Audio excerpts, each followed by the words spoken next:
Hi everyone, welcome back to My Week in Horror. This is episode 22, and we are continuing on with our Death Forest talk, and that means we have Wilco C Rullens back, and that also means that we're talking about Death Forest 3, Death Forest 4, and another very special idea that Wilco had. Wilco, thank you for joining me again tonight. Hey, good to be back. I love this place. I like Beautiful. hanging out here, talking about Asian films. The thing is that, in the meantime, I'm very busy doing projects in Japan, but I'm so happy to be back to talk about stuff we did in the past. I hope we can do this more often. But for now, Death Forest 3. Death Forest 3. So, last episode, you gave us an idea about what you wanted to do with Death Forest 3. Yes. And that involved Yoshie eating the remaining cast of 1 and 2, turning them into stalkers, but you call them ghouls. Yes, true. And then using that to create her own body. Yes. And thus you were explaining Yoshie's creation. However, Yes. the producers weren't so keen on that. So what they did was they went and made, this one instead. So shall we find out what it's about? Yes, let's do that. Cool. Now, again, this is my DVD cover synopsis. A young girl plans to run away from home to escape her violent stepfather, and she calls her uncle, who is the mysterious man from the previous 2 movies. He is a freelance journalist who is looking to uncover the truth about the monsters, but we call them ghouls, and the floating head called Yoshie. The girl manages to run away, but runs into the monsters and Yoshie, forcing her uncle to come and save the day again. Yes? How'd I go with that one? That was pretty good. That's basically what happens. There's a little more to it. There's friends who die. And but there's a lot of things I want to say about this. So first, I'm very, very curious to hear what you thought about it. I thought that it was interesting that the focus of the movie, or the tone of the movie, had now changed. So we've gone from a forest, which is cool, a school, which was near a forest, but now we've gone urban. And they tried to explain it by saying it's a small little town, I believe. But we moved urban, and I'm not too sure I kind of liked that. And again, like the previous 2 movies, it just takes too long for anything to happen. However, I did like that they was trying to start to explain it. Yeah, I agree. Well, I agree with the fact that they try to explain it. What I don't agree with, actually, is that you said it'd take quite long for things to happen. I personally thought this movie was actually quite interesting, the third one, because I haven't seen Death Forest 3 until yesterday. So in the 8 years after I wrote the story, I had no idea what happened in 3. I had no idea what happened in 4. I had no idea what they did with 5. So for me, it was very interesting. Now reviewing all of them, like what did I do with it? And I do think that this one has the most interesting camera work. Well, that's just from a production's point of view. It's all very handheld. It is very single light source. I thought it was interesting. It felt modern. It felt fresh. The worst of this film is the VFX. They really took a hit in this one compared to the first 2, which I think were decent and well done. This one was a little bit more green outlines everywhere, let's say, and artifacts around the compositions, let's say. I was very bummed out after 8 years and thinking back at how I proposed my own version of Death Forest 3, that the first thing they did was kill off Oshiro at her home in the first 5 minutes.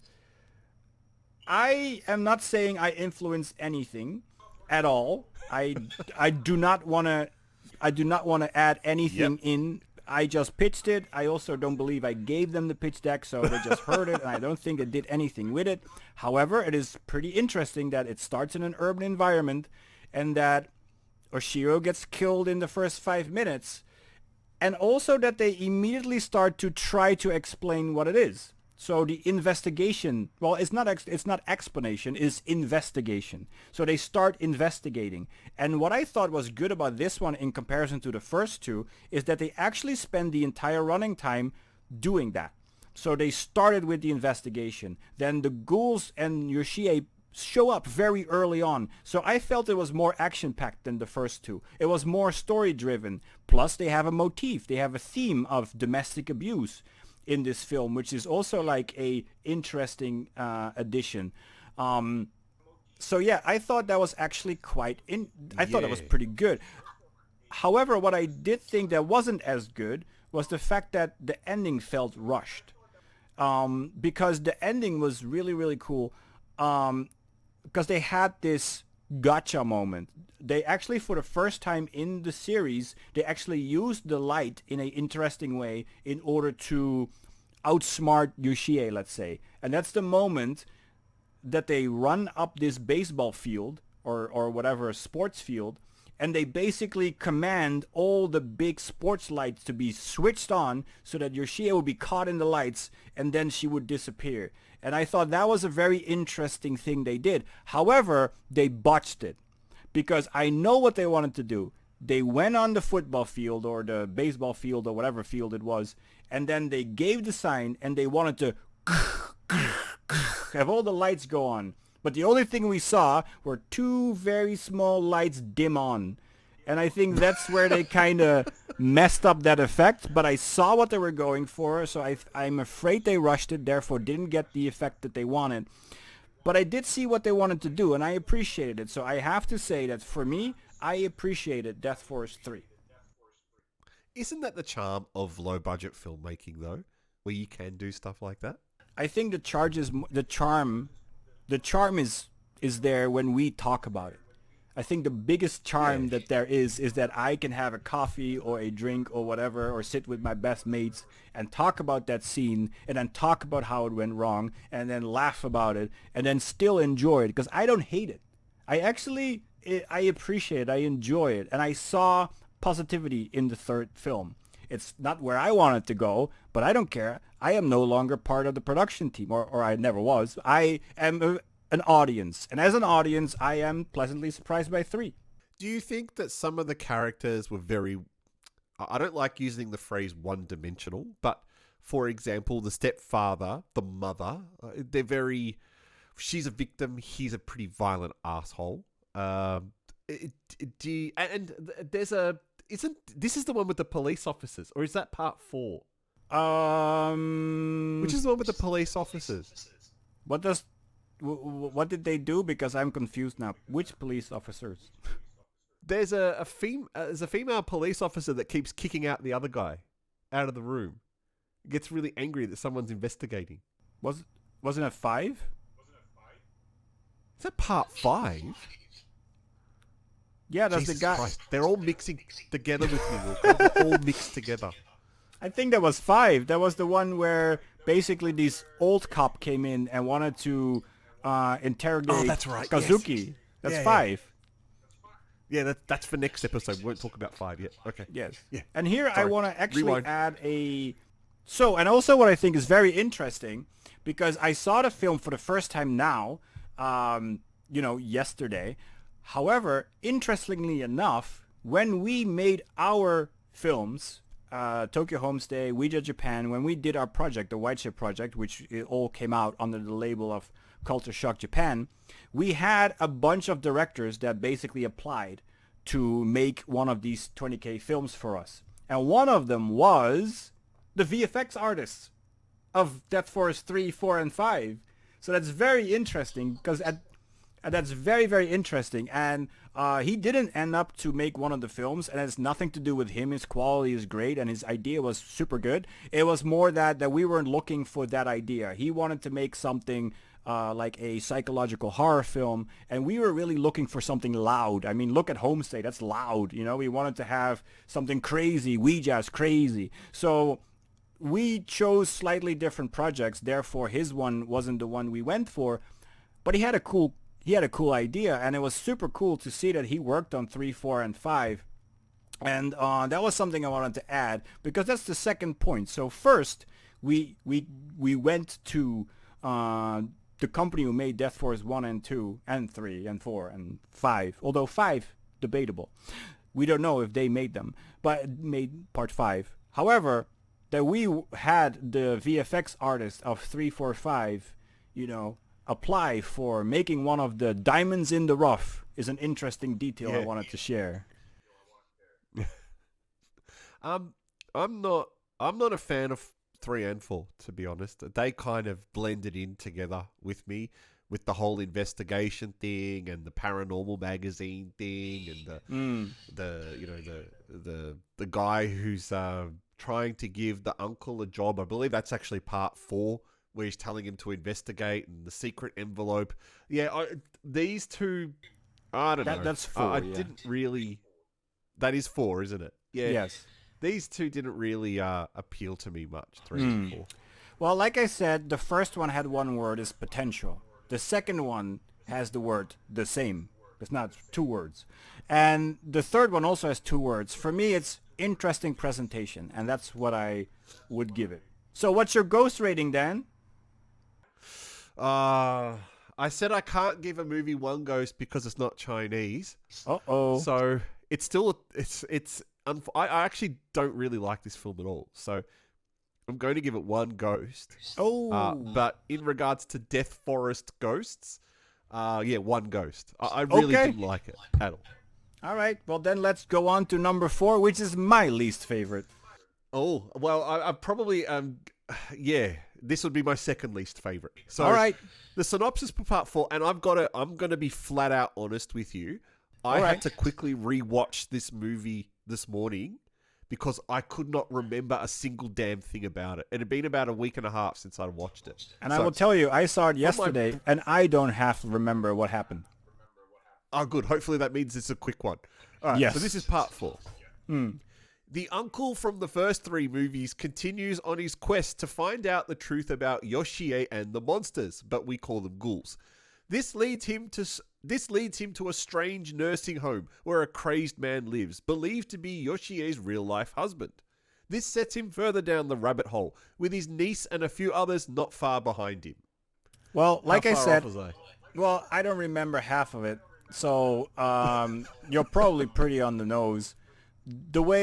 How I call it is Death Force 4, the jittering, because damn did that camera jitter halfway through half of the movie was just a camera with a very horrendous jitter.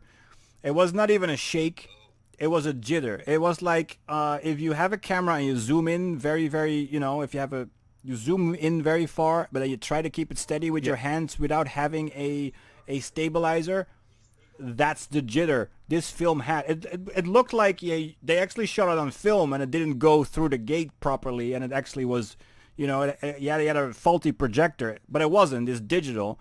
So the jittering, that's how I call it, because that jitter was there constantly. If you just take a clip of the film, just the first minute, you just see it immediately. It's just jittering like crazy.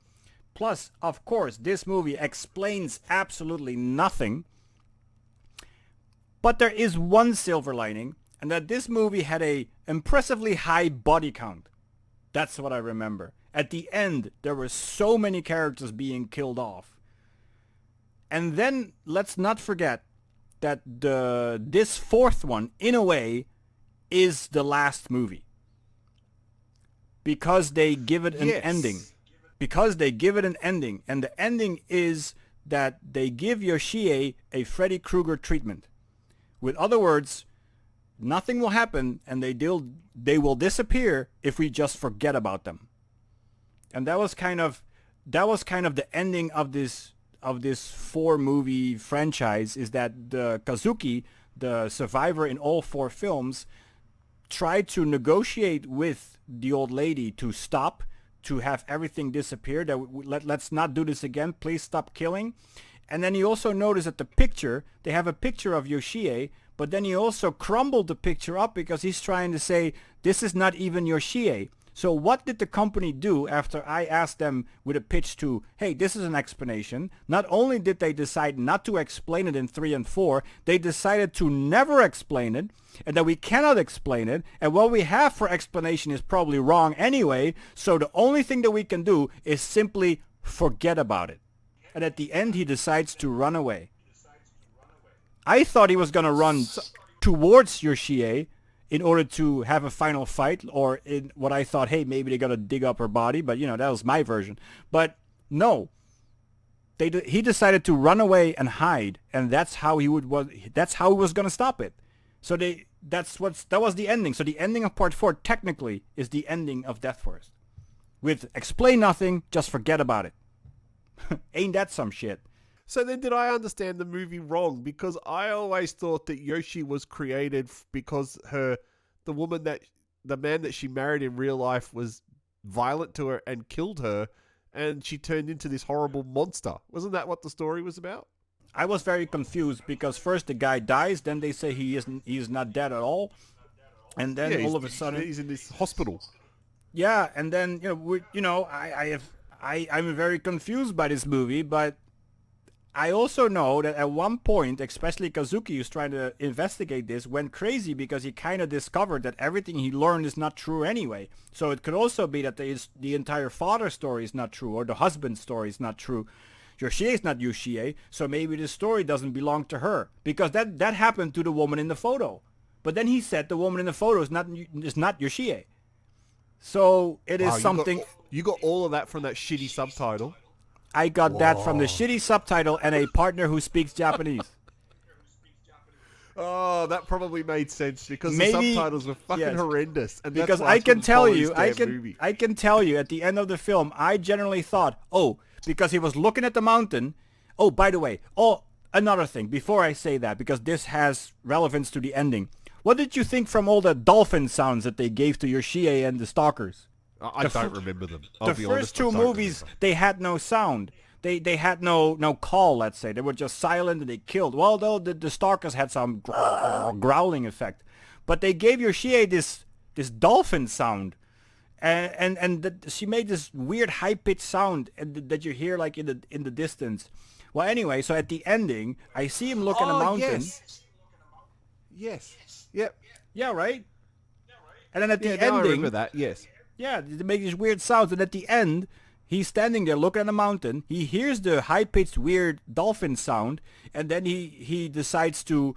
Then he walks away, or at least towards the mountain, in my opinion. And I said, he's probably going to go in for a last fight. And then my partner said, no, he's running away. I'm like, huh? Like, yeah, he's leaving. I'm like, huh? Yes, and that's... And there's a beautiful drone shot at the end of that camera panning away. I'm just looking at number 4 right now on my computer screen, and I saw that drone shot. And not only that, I must say one thing. That drone shot obviously is stock. Because that's also what they did. 1 and 2 didn't do this, because 1 and 2 was from the same director, and that director really likes to fill his hour with the first half hour non-related nonsense, and then a little action at the end. I guess he's the best to juggle a low budget. And then this director who did 3 and 4, he put a bunch of stock footage of trees, of flying over trees. So he put a lot of that shit in it. I must say, again, the third one, I thought it was interesting presentation. I liked the camera work, especially for a low budget film. But this one with the jittering, I couldn't imagine it was the same director. This has to be a different production team. It didn't gel for me. It didn't connect with the first one, the third one, let's say. If I take 3 and 4 as 1 and 2, 4 didn't connect with 3. Now you did say that 3, 4, and 5 had some. Well, 3 and 4 in particular had some pretty dicey visuals. And there's a scene towards the end where the old woman jumps off the building that looks absolutely horrendous. And then the big Yoshie head comes on, and it's the first time we've seen the face with this kind of blood and filling all over it. And I don't think I like that too much in Yoshie. Yeah, well, the thing is that the guy who did the VFX, who also auditioned for our projects, he has a VFX reel, which is awesome. Looks really, really good. And I must say that the VFX in 3 and 4 are not as good. So I can only imagine that he really got like a day to work on it. These are low budget films. He probably just got it done. And got it done means you don't always have time to make it perfect. Because if you look at his VFX reel, if you look at his previous work, this guy is talented. He knows what he's doing. But I think he got so little time to work on it that it's just, here's the rough cut. And they're like, great, we're done. He's like, no, this is the rough one. I have to still make it. I think that has to have happened with these films. There's no other way. Is this done in After Effects? What? Excuse me? Yes, After Effects, yes. So I'm looking back at the film now, and it looks like they've actually done some color grading on it as well.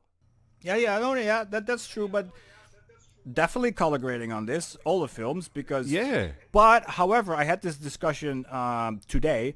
It is possible, because it's a low-budget film, that it's not color grading, but that they did the grading in camera and basically just shot what they saw. So, didn't shoot it flat and then edited later with a lot in the editing, but that they just shot everything in camera. So, that is something that I can also imagine them doing. But that would have been too hit and miss, wouldn't it? Excuse me, what?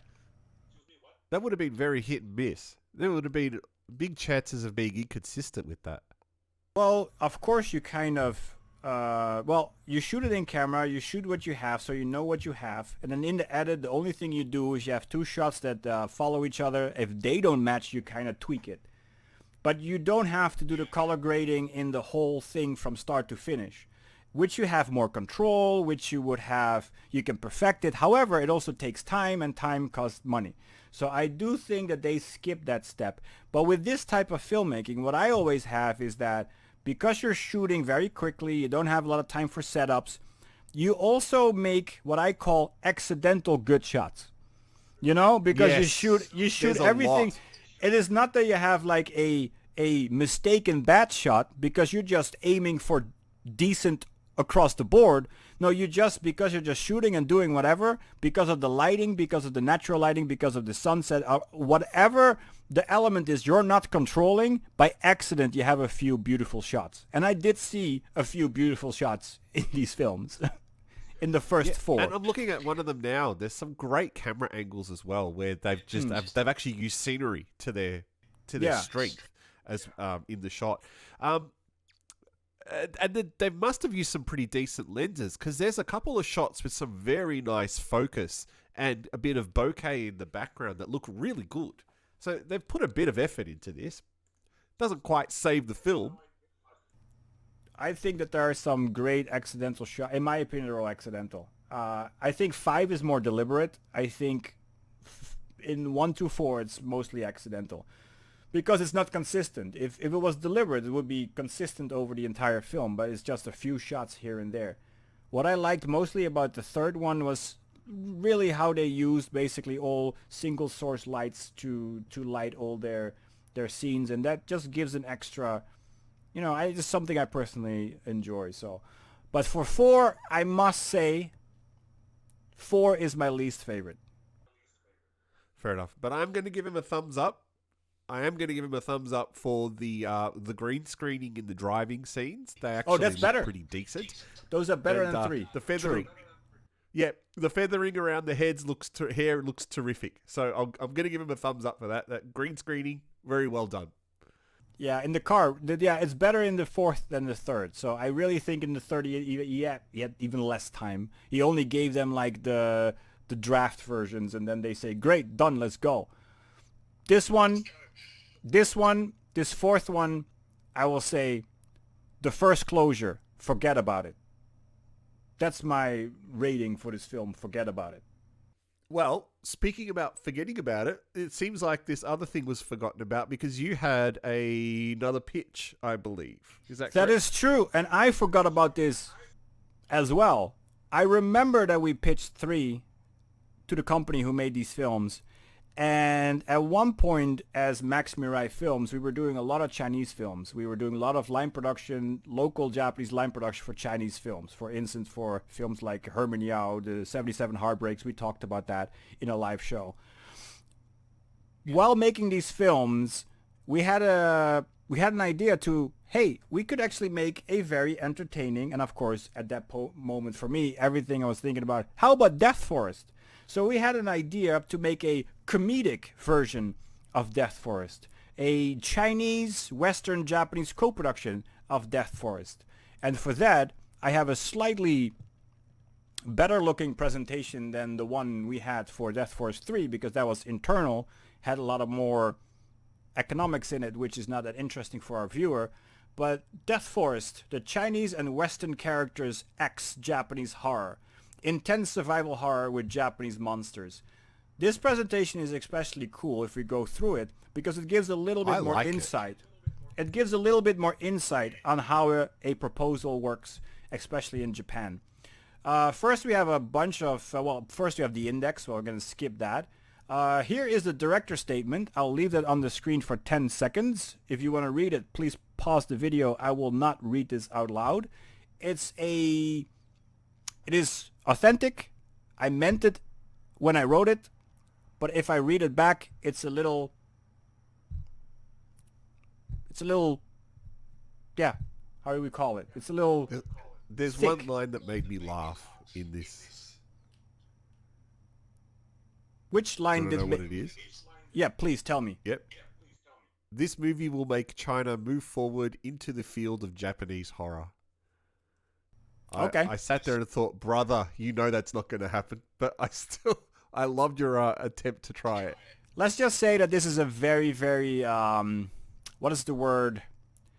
Something that is bigger than you probably are capable of doing.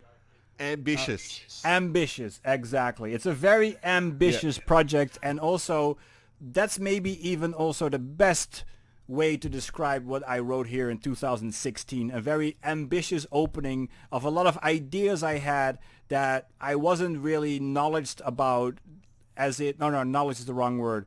A lot of ambitious ideas in this text that I learned over the years are not 100% possible to achieve, let's say. Yeah, But let's... unfortunately. But I did mean it. Every word when I wrote it in 2016. So, very popular Japanese indie video game, downloaded many times, scared the crap out of everyone who played it. I also noticed that I'm writing in a very speak language, collingual. I should have made this a little bit more businessy, but I guess I didn't. Also, I must add that this pitch, as far as I know, we never pitched it to anyone. So it was an idea, I put time in it, and I guess another project came up and we kind of forgot about it. So, Death Forest 1, 2, 3, 4. This was at the moment that 4 just came out. It was made into 4 movies, made audiences scream for more. Can I just say, these covers are shithouse.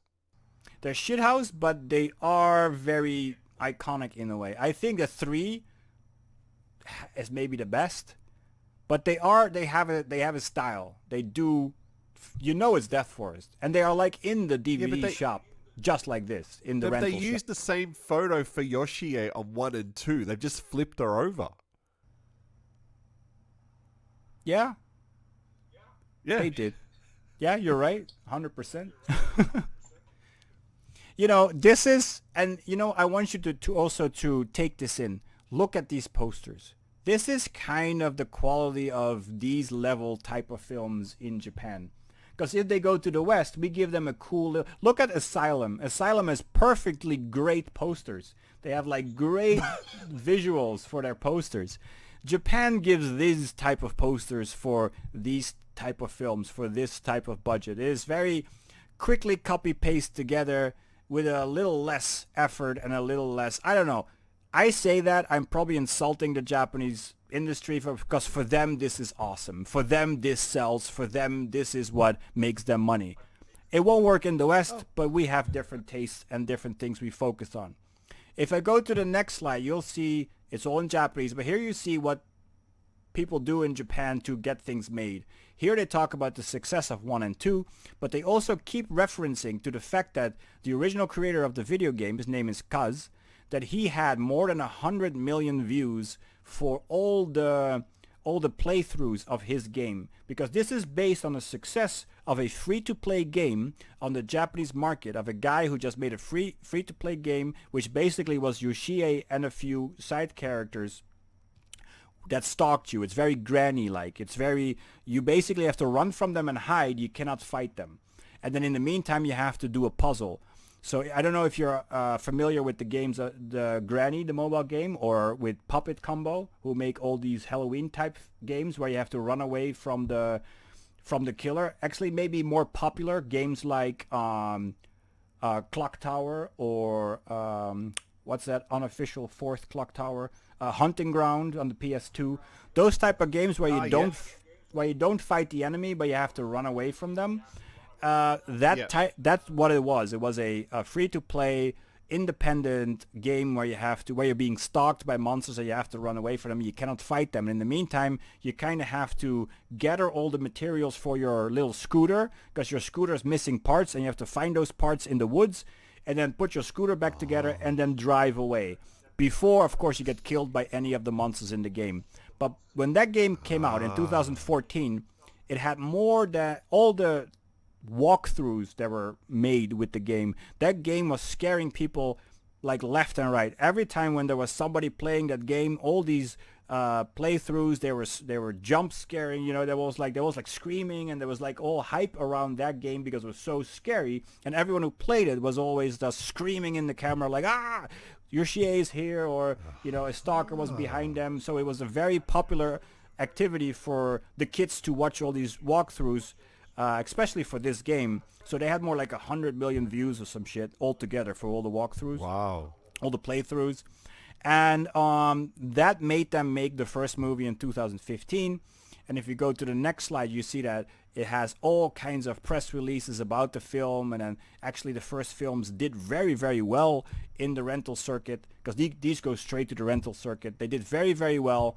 And if I go a slide further, this is the one where we can see that it's about the game itself. And here it says that it has at least 8 million views on probably one particular video, and that there was a live event, and the live event had 150,000 people gathering together. 150,000 people went to that live event for that video game. So it's insane. A lot of people were loved it. It was very popular, and that was enough for a company like this to make Death Force 1 for $20K and make money off of it. 150,000. That's as many as our Lust of the Dead episode.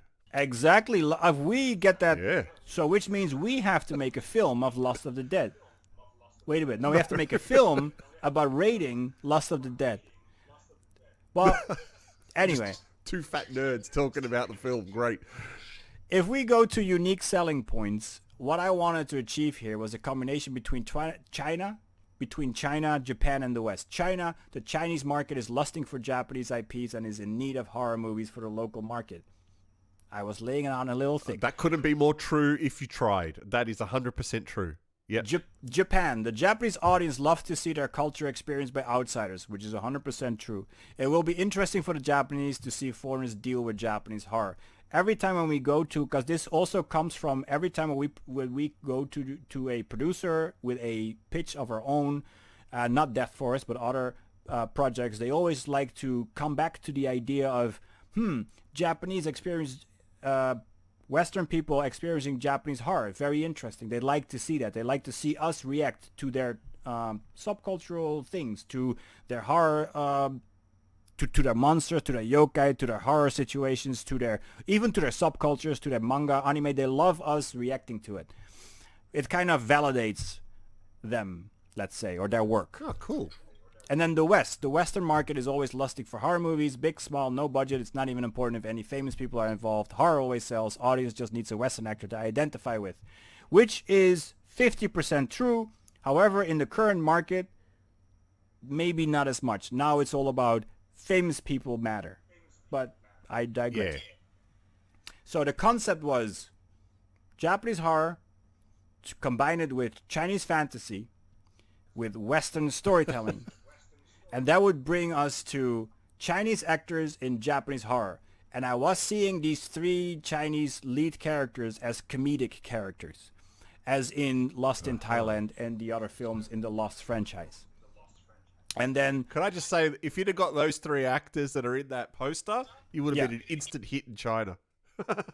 Well, that was also because why I wanted to have, or we were targeting those 3 things, because we were thinking about 3 markets. We were thinking about the Chinese market, and then we were thinking about the Japanese market and the Western market. However, of course, for the Chinese market, we would have to give it an extra ending to explain that it's not really a ghost, but maybe a lantern or some shit. You know, Yoshie is a lantern. I don't know. They have to... Coming back, learning things over I was going to ask you about that. You know, learning things over the years, we would have known that this concept also wouldn't have worked because of the whole supernatural aspect of the franchise of Death Force, but that's a story for another day, and I think something that Dan has been hammering on for a long time, so your audience should know what that means. So, and I wanted to include a Japanese high kick girl. Why? Well, actually, because if I go to the next... Oh, and I want to have a typical Western fight-hungry action hero, so I'm thinking then about Ash, Bruce Campbell, you know. And then to go back to the Japanese high kick girl, why? Is because later, if you look at the cast we were thinking about, you see image casts for the 3 Chinese, because that could be anyone, or at least the ones we would cast will be popular Chinese characters. If you look at the Westerner, it's me again, but it's an image, so doesn't mean that I'm gonna do it, but a Westerner. And why there's no image over that actress, because we actually had a connection to get her potentially in the film, and she would be able to be a Japanese high kick girl if she isn't Japanese high kick girl. But anyway, so... name drop? Are you going to name drop? I'm not going to name drop because we had that at that moment, not anymore. So things fluctuate. At that moment, we were in contact with companies and people who would be able to get in contact with her, and that's why we put her in, because we were able to... There was interest from that side around that time, but like I said, it was 2016, so I don't think that if we would go back now, which we won't do, that would do anything. Because in Japan, if you don't contact each other for a long enough time, you kind of... The contact waters down, and you kind of lose the contact. So let me go over the story, which is the meat of the whole thing. I already talked about the cast, so we can skip that later. But story. 3 Chinese tourists are on vacation in Japan. A Japanese female guide is showing them around in a van. They communicate with each other in crappy English. On their way to a new city to explore, the Chinese want to take a shortcut. Let me start over.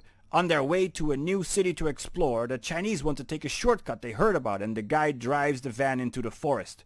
The van breaks down when they pass a little scooter on the side of the road, and the scooter seems to be missing some parts, and soon they discover that their van is missing the same parts. While confusingly looking around for the parts, the 3 Chinese tourists and their Japanese guide find themselves haunted by monsters in the forest, making them run for their lives. As you notice, I try to be closer to the game with this one. Because also I think the idea is to get the rights from Kaz, the creator of the game, and not so much to work with the original people who made the films. When they reach a little cabin, they discover the owner of a scooter, a Westerner who is bewildered, paranoid, and crazed. Basically a Western version of Kazuki, how he becomes later in the games. He has been in the cabin for a while, even discovered a few ways to fight the monsters, but he did not find a way out of the forest yet. When the monsters start to surround the cabin and slowly find ways to infiltrate it, the group has no other choice but to leave the cabin to find a way out of the forest. The attack-ready, eager-to-fight Westerner shares his surviving skills with the group, and a Japanese guide girl reveals herself to be a hidden karate warrior high kick girl who is forced to wear a cosplay school uniform because a little monster ate her clothes. It's, that's the Japanese element right there. And of course, the attack-ready, eager-to-fight Westerner, that's basically the, how you call that? Because I say Westerner because I'm nice. That's the view of Japanese and Chinese people, of Western people, actually mostly Americans, that they are attack-ready, eager-to-fight people. So, stuck in this crazy Japanese situation, the 3 Chinese tourists see no other option but to follow the crazy Westerner and the Japanese warrior girl into the forest to find a way out and survive the night. The 3 Chinese tourists will learn along the way that their Chinese habits and survival skills can be just what they need to survive in a Japanese horror situation like this. And that would be the synopsis for this comedic action horror movie inspired by Death Forest. After that, we have the cast, which I already talked about. Yes, Dan. I was going to say, I do like the fact that you've mentioned that last bit, because I believe the first sentence probably wouldn't go too well with the Chinese, that they have to follow a Westerner and a Japanese person. No. That's just a big no-no for China. But the next bit, that they're using their habits and survival skills, I mean, that's going to really appeal to them. Yeah, that's what I also, because... Yes, that's also, no. You're right, Dan. So you can skip everything I try to say. I just say, yeah, Dan, you're right. Luckily, we put that in at the end. Besides that, I am now very ashamed of all the typos and the misspellings, but let's continue. So it was 2016. I learned a lot since then. You know what I learned? Used Grammarly. So, Chinese tourists. These are the image for the Chinese tourists. The Japanese guide, well, you can just, look at her, and if you know her, you know her, but at that point we had contact with her. The crazy Westerner in this case, I put myself again. But you see image, it was never meant to be me. It is just as an idea of like, this is a Westerner. But you would have done the role justice, though. I think this was also supposed to be a higher budget film, so I would have probably never be cast. And if you really want to, make a movie with good Chinese characters and a good Japanese characters, we probably would have need a better Western character than me. But anyway, I digress. So have you seen Western acting in Chinese movies? Yeah, that, or Japanese movies. That is, most of the time that's not too best, but at least they're actors, I'll give them a benefit of a doubt. This is the last slide for the concept art, straight out of the original game. I would have pushed for having all the designs be as close as possible to the original designs of the game. So that again means that we really wanted to have the rights of the game maker and not so much of the ones who made the films. So we have Stranger, Stalker, Yoshie the Floating Hat, Shadow, Uma, and Yoshida the Good Ghost. All of these characters would be in this film. It also reminds me that in the storyline, this is a very short storyline. There was way more elements in this storyline, but I didn't put it in because I didn't want to bog down the presentation. But originally there was way more because Yoshida, the Good Ghost, is in there as well. There's a lot of more elements about this story than just what I just wrote. Like for instance, how the survival would be from the Chinese. We had ideas about that, and how also what happened within the cabin and how the girl would lose her clothes to the little monster. So there were many more ideas here, but I kept it fairly short because in these type of proposals in Asia, they care more about the financial part and less about the story. They're more like, the story, we can do the story later, just make sure we make money. And this is where the presentation ends because the rest was just boring financial crap, so I leave that out. So Dan, does that mean that we came to the end of part 2?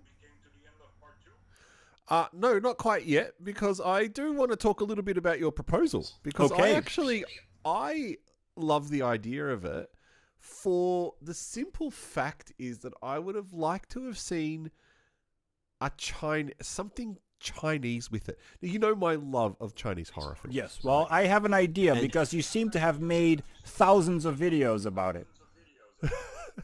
But I also like the fact that you have quite a background with Chinese movies, full stop, and that you kind of know what you're doing and want to do. And of course, my biggest concern when I read your treatment was, oh my God, how's he going to explain this to the Chinese? Like, he can't talk about ghosts.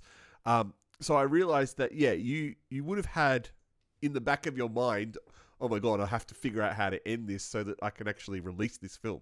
And that would have been the bit that I'm most curious about. I really wanted to know what your plan would have been for getting past the censors on that one. I'm afraid that I have to leave you unsatisfied on that matter. I only found this presentation because I researched. I only have this presentation because I looked through my hard drives and I only found this. I don't have any document on the side, or at least not named in the way that I know that is related to this project. So I do not have the other notes that I wrote in 2016. So I have no idea how I would have ended. I just know there were more ideas about what happened in the cabin. I know there were more ideas about how the Chinese would solve their problems. I have no idea, but let's be honest, Dan, there's only 3 ways we can do it. Or they're insane, or it was a dream, or it was a big mask. Or they were on drugs. So you sorry, the drugs, 4. You're right. That's it. That's the only things that we could have done. It will probably not be drugs, unless maybe there was like some stuff in the forest, maybe flowers that made him hallucinate. That is possible. That would have worked well. That would have worked because it's Death Forest, so it could be just the forest playing with their heads. That probably is the most easy thing to do. Making them insane, I don't think fit well. Making them dream is also a little, very, very cliche and a very big cop-out. So I guess, I think that would be it. Even if that would be it. I go back in time in 2016 and I will tell myself, make it that the forest made them hallucinate. And I think that would have worked the best, to be honest. Probably makes sense with the Death Forest as well. Absolutely. Besides the fact that we probably have to remove death out of the name for the Chinese market, I'm thinking as well. But no, you can keep death. Death is. I've seen plenty of horror movies with the word death in the title in China, so we can keep death. Okay. Well, anyway, this was one of the pitches we created around the time that we were working very, very extensively with Chinese clients. And of course, because I was obsessed with Death Forest and I didn't get Death Forest 3, I tried it again with Death Forest China. And that's the story of my second attempt for making a Death Forest. Do you think they would have gone for it? We never ended up pitching this. Would have they gone for it?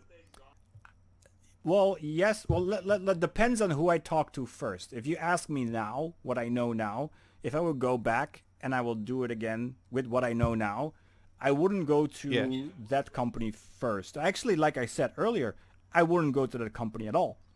I would probably give them a first visit.